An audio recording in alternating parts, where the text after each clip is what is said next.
Welcome back to GagPap.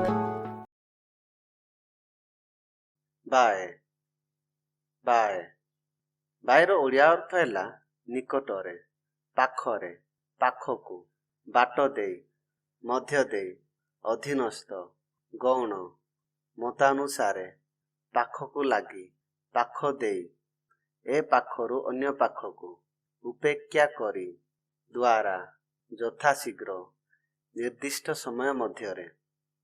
ଏହି Bai preposition ଶବ୍ଦଟିକୁ position ଅର୍ଥାତ୍ ସ୍ଥିତି ବା ଅବସ୍ଥିତିକୁ ଦର୍ଶାଇବା ପାଇଁ ୟୁଜ୍ କରାଯାଏ। For example, the blue ball is by the yellow box.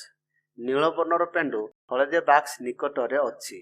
ବଲ୍ଟି ଯେଉଁଭଳି ହଳଦିଆ ବାକ୍ସ ନିକଟରେ ବା ପାଖରେ ଅବସ୍ଥିତ ଅଛି, ଠିକ୍ ସେହିଭଳି କେହି ବା କୌଣସି ବସ୍ତୁ କାହା ନିକଟରେ ବା ପାଖରେ ଅବସ୍ଥିତ ଥିଲେ ସେହି କ୍ଷେତ୍ରରେ ଆମେ ପ୍ରିପୋଜିସନ ବାଇ ଶବ୍ଦଟିକୁ ୟୁଜ୍ କରିଥାଉ।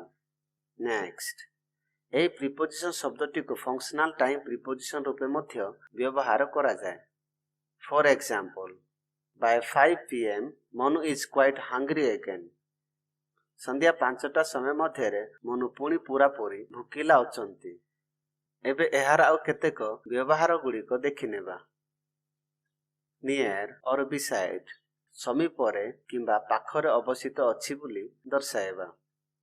C sat by the window, ସେ ଝରକା ପାଖରେ ବସିଲେ।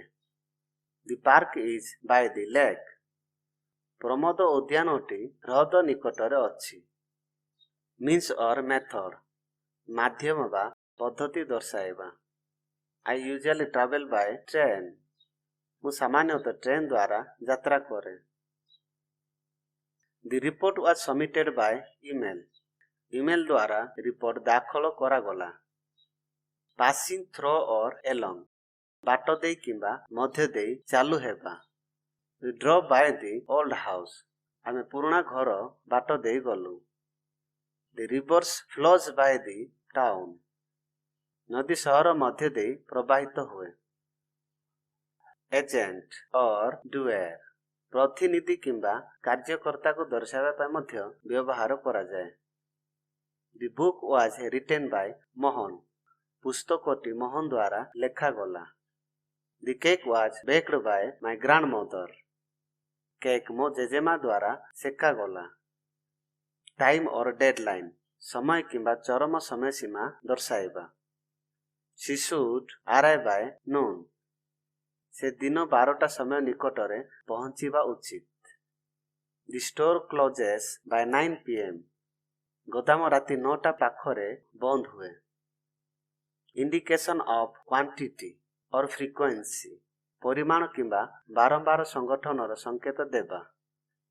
ହି it's fruits Bai the basket, ସେ ଟୋକେଇ ପାଖରେ ଫଳ ଖାଏ। ହି ପ୍ରାକ୍ଟିସେସ୍ ପିଆନୋ ବାଇ ଦି ଆୱାର, ସେ ଘଣ୍ଟା ନିର୍ଦ୍ଦିଷ୍ଟ ସମୟ ମଧ୍ୟରେ ପିଆନୋ ଅଭ୍ୟାସ କରନ୍ତି। ସେକେଣ୍ଡାରୀ ଏକ୍ସନ, ପରବର୍ତ୍ତୀ କାର୍ଯ୍ୟକୁ ଦର୍ଶାଇବା ପାଇଁ ମଧ୍ୟ ବ୍ୟବହାର କରାଯାଏ। ହି ରିଲାକ୍ସଡ୍ ବାଇ ଲିସେନିଂ ଟୁ ମ୍ୟୁଜିକ୍, ସେ ସଙ୍ଗୀତ ଶୁଣିବା ଉଦ୍ଦେଶ୍ୟରେ ଯଥାଶୀଘ୍ର ଆରାମ କଲେ।